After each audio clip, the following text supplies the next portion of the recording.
त्यावेळेस माणसाचा जीव भांड्यात पडत असतो. पण महाराज मला एक म्हणायचं आहे, एवढा राग का आला झाला विनाकारण का म्हणजे ना त्या पहाड करायला मारता कशासाठी का? अहो वेगळं वाकडं बोलताय ते. विनोद लोक आहेत समजून घ्या त्याला. पण आम्हाला का बोलत आहे सांगा ना. माझी विनंती तुम्हाला आहे. कसली? तुम्ही पदाचे आहात. हो आहे ना. शूरवीर आहात. तुम्ही धूर्त आहात. कावळ्यासारखी नजर तुमची आहे आणि ती नजर तुमची चुकीची कुठे ठरणार नाही. माझ्या मुलाला केला लग्न कर लग्न कर लग्न कर नाही म्हटलं तो. म्हणजे बाहेर लग्नाला तयार आहेत नाही झाली तर का कशासाठी? हंटाचे फटके मारले. एवढी शिक्षा नाही होती. हद्द पार करावं म्हटलं तर नाही नको म्हटलं. माझा एकुलता एक मुलगा आहे. माझा वंश कसा वाढेल. हो महाराज बरोबर बघ. त्यासाठी सर्व राग शांत केला. आणखी आणि ही गोष्ट तुम्हाला सांगावी. लग्न करायचं म्हणतो एक अट्ट आहे. म्हणजे बाळूराजे लग्न करायला तयार आहेत पण एका अट्टेवरती. म्हणजे अट्ट तर कोणते ते सांगा. प्रधानजी अट्ट एवढीच आहे. ते कोणते? मी लग्न करेन पण अशा मुलीशी लग्न करेन. कशा? जी मुलगी जन्मताच तिला 3 माणसाने पाहिली. त्याच मुलीशी मी लग्न करणार नाही तर करणार नाही. म्हणजे बाळूराजे असे बोलले? असं स्पष्ट बोलले. राग आला बसाला. हंटाच्या फटक्याला मारलं. पण बरोबर आहे तुमचं. मग तुम्ही सुद्धा कोण्यात हा दरबार मी कोण्यात. आता अशी मुलगी कुठे सापडेल का? मला तुम्ही सांगा टक्क्या साहेब. हा हा हा असली या पृथ्वी तलावरती मुलगी आहे का? शक्य नाही पण 3च माणसाने पाहिलेली. हा मिळणार नाही पण त्याची मी समजत काढतो. काय समजूत करताय? त्याला सांगतो ना 4 गोष्टी अगदी. असं म्हणताय का? आणि त्याला लग्न करायला होतो. हे पहा मी राजा आहे. हात जोडतोय मी तुम्हाला. प्रधानजी राजे माझ्या या तुम्ही राजेच आहात. आम्हाला तुम्ही हातात नोकराला हात जोडता कशासाठी? माझं तू ऐकत नाही. तुम्ही त्याला व्यवस्थित बघ. नाहीतर एखादी 3 माणसानं पाहिलेली मुलगी 5 सोडून म्हणजे माझं ते डोक्यातली. हा हे वा आता बरोबर. प्रयत्न करून पाहतो तू. त्यांची समजूत काढतो प्रयत्न करतो. शाबास. येऊ का? ठीक आहे येतो आहे. ए बाळा हे पहा दरबारात लक्ष असू द्या. हाय हाय हाय मी थोडी विश्रांती घेतो. आता झोपताय का? निघा निघा की निघा घ्या विश्रांती तुम्ही. निजा याचा अर्थ वेगळा होतो. कसलं निघायचं मला का ऊन लय पडले. गरमीत झोपू नका हो. आईला कसं दिसतंय बघले. तेच माणसाला पाहिलेली स्त्री मिळेल का? असं लग्न करायचं नाही म्हणताना काय तर आडवू लावलेलं आहे. त्यांचं काय त्यांच्या डोक्याचं काम. आपल्याला काय काय केलं आपल्याला. चल ठेव कुत्र्या कानू बोकाड सोड म्हणले की सोडायचं. कोणाला होतं विचारायचं काय करत चालले ते फोडायचं. कोणाला काहीच का दिला. चल बरोबर आहे.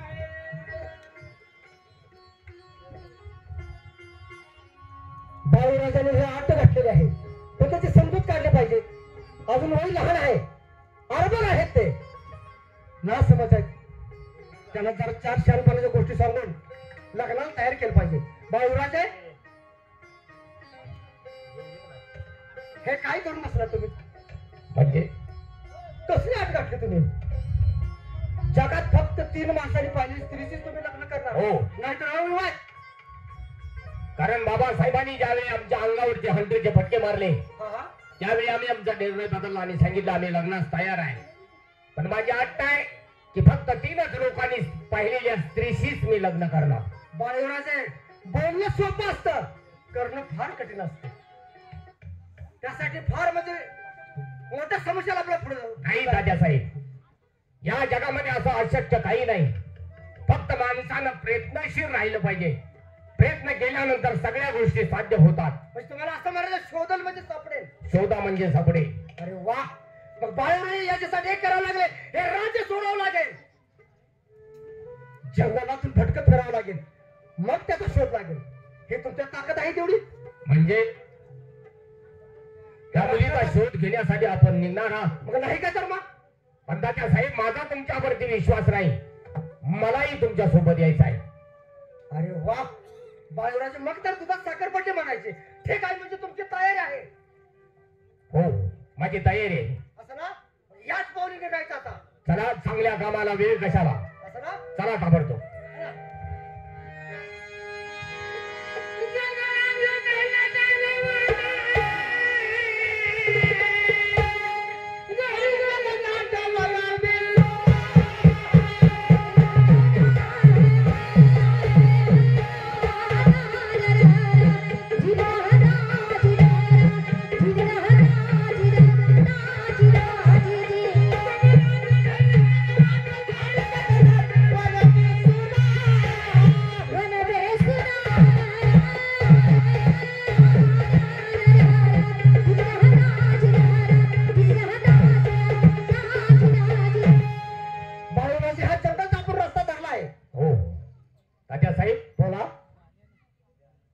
ज्यावेळी चांगलं काहीतरी घडत असतं आणि आपण ज्यावेळी चांगलं घडवण्याचा प्रयत्न करत असतो त्याच वेळी कुठंतरी वाईट घडत असतं. कारण राज दरबार ते शाळा आणि शाळा ते राज दरबार आमच्या आयुष्याचा इतकाच प्रवास. म्हणूनच तुम्हाला म्हणलं होतं की काही गोष्टी सोसायला लागते. पण आज आम्ही केलेल्या प्रतिज्ञेमुळे आम्हाला राज दरबार सोडून जंगल पर्यंत येण्याचा योग आला. बरोबर. ही एक चांगली गोष्ट आहे. कारण या जंगलामध्ये आल्यानंतर आम्हाला समजलं की या जंगलामध्ये कितीतरी मोठमोठी झाडं आहेत. काही फळ झाड आहेत, काही फुल झाड आहेत, काही औषधी झाड आहेत. आज या असणाऱ्या जंगलामधल्या सर्व झाडांची आज आम्हाला तुमच्याकडनं माहिती घ्यायची आहे. शाबास. म्हणजे हे वनस्पती काय काय याची माहिती पाहिजे ना. ऐका बघ चला.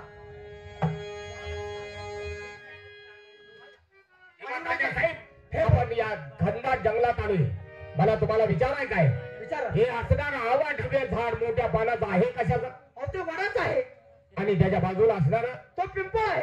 समजा जर या जंगलात आपल्या दोघांची कदाचित चुकामुक जर झाली तर दोघांनी पुन्हा एकत्र याच झाडाखाली आलं पाहिजे.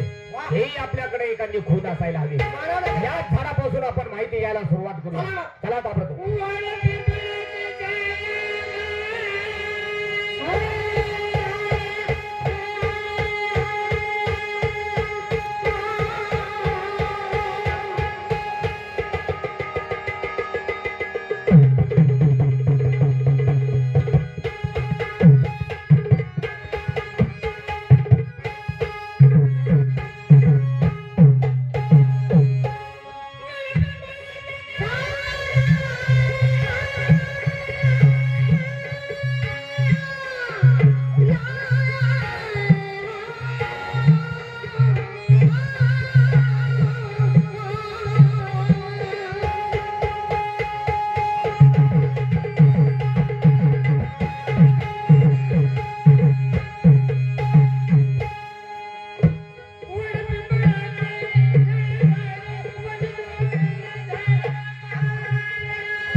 हे गंधार जंगल या जंगलातून बाहेर पडत असताना आम्ही एवढा प्रवास कधी केला नाही. असं ना?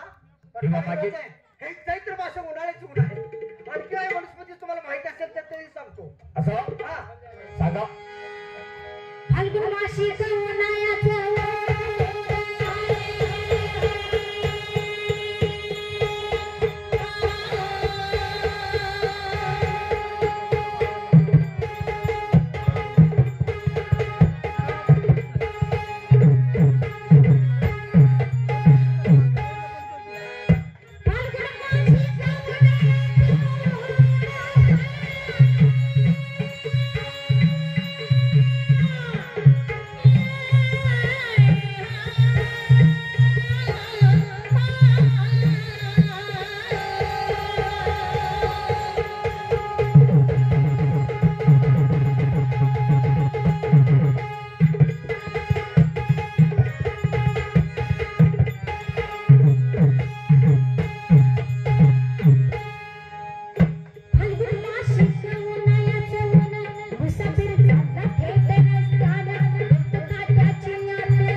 इथून पुढचा प्रवास होईल असं मला नाही वाटत. काय झालं? हो, कारण एवढा प्रवास आमच्या आयुष्यामध्ये प्रथमाने करतोय तेव्हा तात्यासाहेब या सगळ्या चैत्र मासाच्या उन्हामुळे माझा कंठ कसा सुकत आलाय.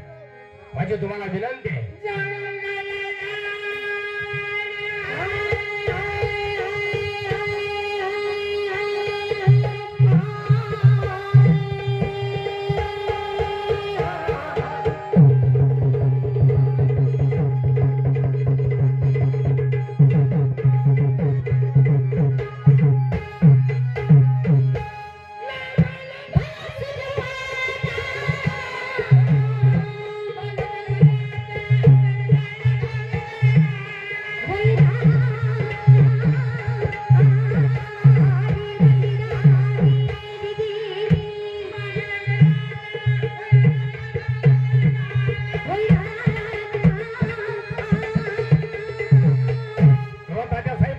विनंती आहे. कसली?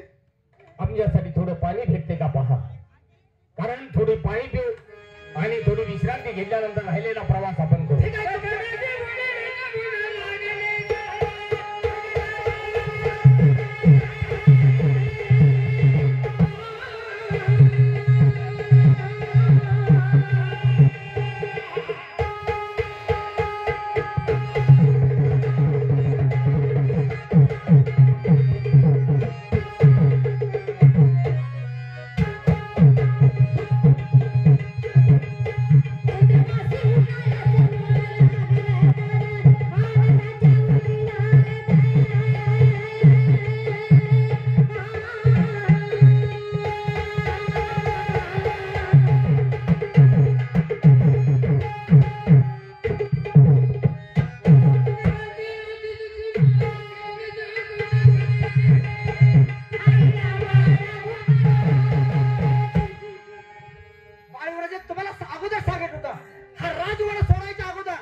होईल हाल अपेक्षा होतील.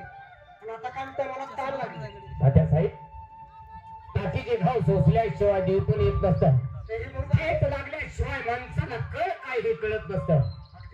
तेव्हा मी घेतलेला निर्णय किती योग्य आहे किती अयोग्य आहे हे मलाही आजमावून पाहायचं होतं. म्हणून माझी विनंती आहे, या झाडाखाली मी थांबतोय, थोडं पाणी भेटते का पाहून या. ठीक आहे, पाण्याचा शोध करतो, झाडे भरून पाणी घेतो. तिथून हलायचं आहे मी येईपर्यंत.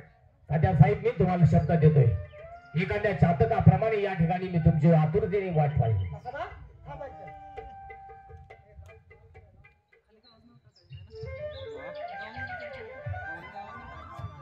परमेश्वरा किती मी त्याचा नोकर आहे, पण मालकाची पूर्तता करणे हे नोकराचं काम आहे.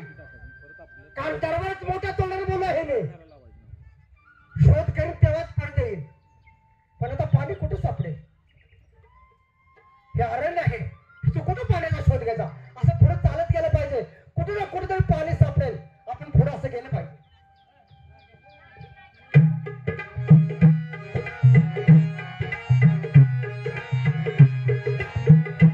हा तलाव आहे, अरे इथे निर्मळ पाणी आहे.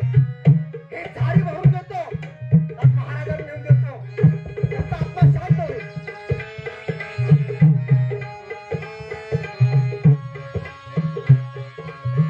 अरे बापरे, पाण्यात झाडी बुडवत असताना एवढा मोठा सर्प आणि तोही 5 फड्याचा, पण तो माझ्याकडे चाल करून येत आहे.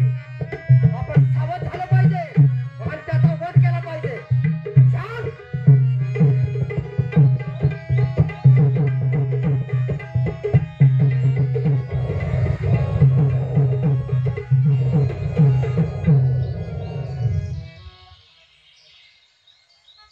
महाराज म्हणतात 5 फुड्याचा बजाव. मला कुठेतरी माणसाचा वास लागलेला आहे. बहुतेक हरामखोर इथं दिसतोय मला. हे हरामखोराला दंश करावा आणि आपलं भक्ष करावं म्हणजे झालं. आपल्या कावडीत हा सापडलेला आहे. काय बी करून मला दंश घ्यावा.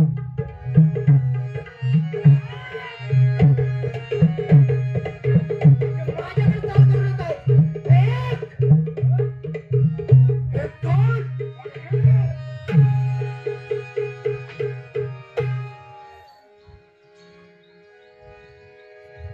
बापरे, खरोखर कसला हा सर्प म्हणायचा? अवैधवी सर्प आहे. कदाचित जर मला हा दंश केला तर जागीच मी ठार झाला असतो. पण ही वस्तू काय तर त्याच्या तोंडातून पडली आहे. एवढा त्याचा उजेड पडला आहे, ते थोडे हातात घ्यावे, ह्या पाण्यात स्वच्छ धुवावं, म्हणजे अजून त्याचा तेज किती पडेल. परमेश्वरा, खरोखर काय तुझी लीला म्हणायची. किती चमकत आहे, पण जरा ह्या पाण्यामध्ये स्वच्छ करून घ्यावं.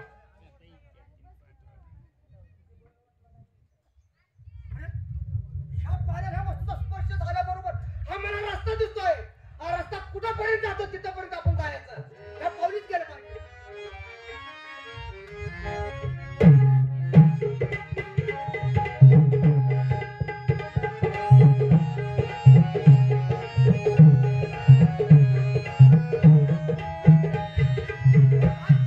एक देखणी स्त्री आहे ह्या पाण्याच्या खाली.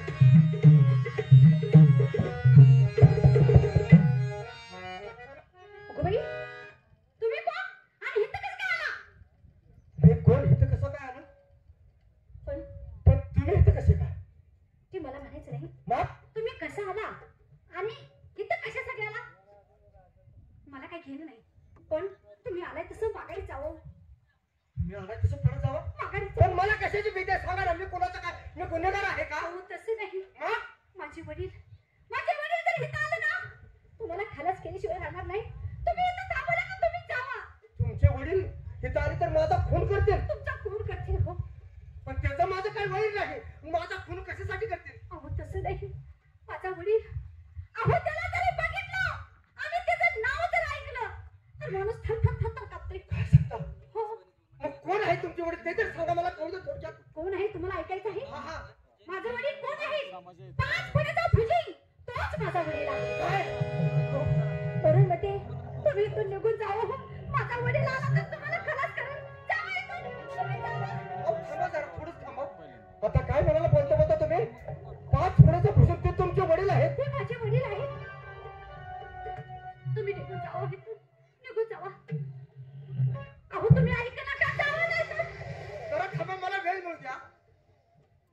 मला 5 पुढे भजनात तुमचे वडील आहेत. अहो माझे वडील आहेत ते.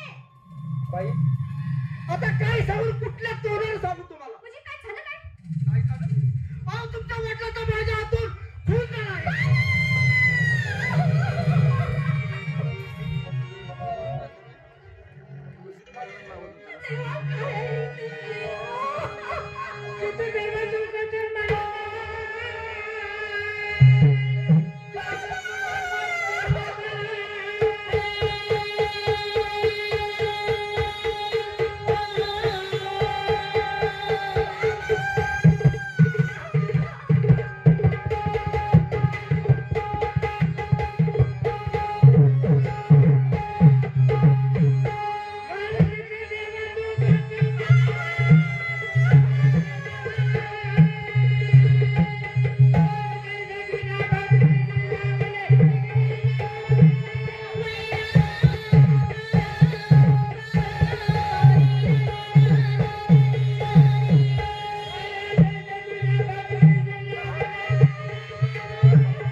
हात जोडून तुम्हाला विनंती करतो, थोडं तुकाला आवर घाला. मी काय सांगतो ते तर ऐका.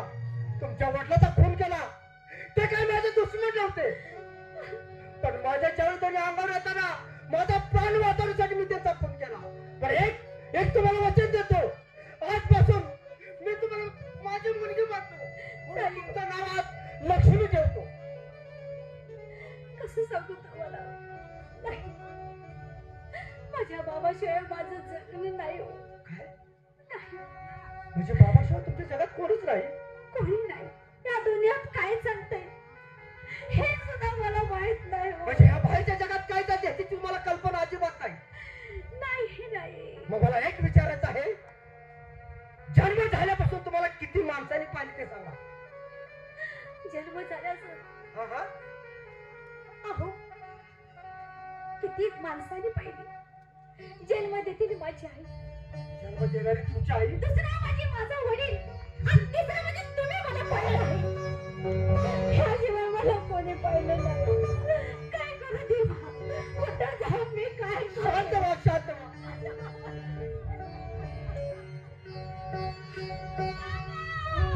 माझं तर ऐका, परमेश्वर करतो ती चांगल्यासाठीच करतो. आता दुःखाला आवर घाला. आणि एक तुम्हाला आनंदाची बातमी सांगू का? एक करा आता माझ्यासाठी, मला ह्या तलावाच्या वरती घालवा, मी परत येतो. किती सरळ बोलताय तुम्ही. म्हणजे मला घालवा म्हणून मी परत येतो.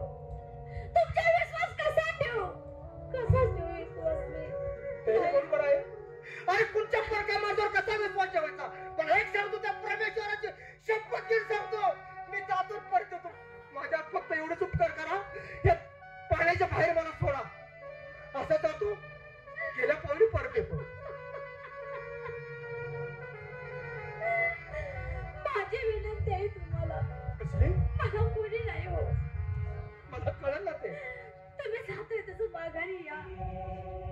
लक्ष्मी अगं, मी तुला बापाचं प्रेम देतोय. आणखी तुला काय पाहिजे? मी तुझा वडील आता फक्त तुला वरती घालव. जाऊ तुम्ही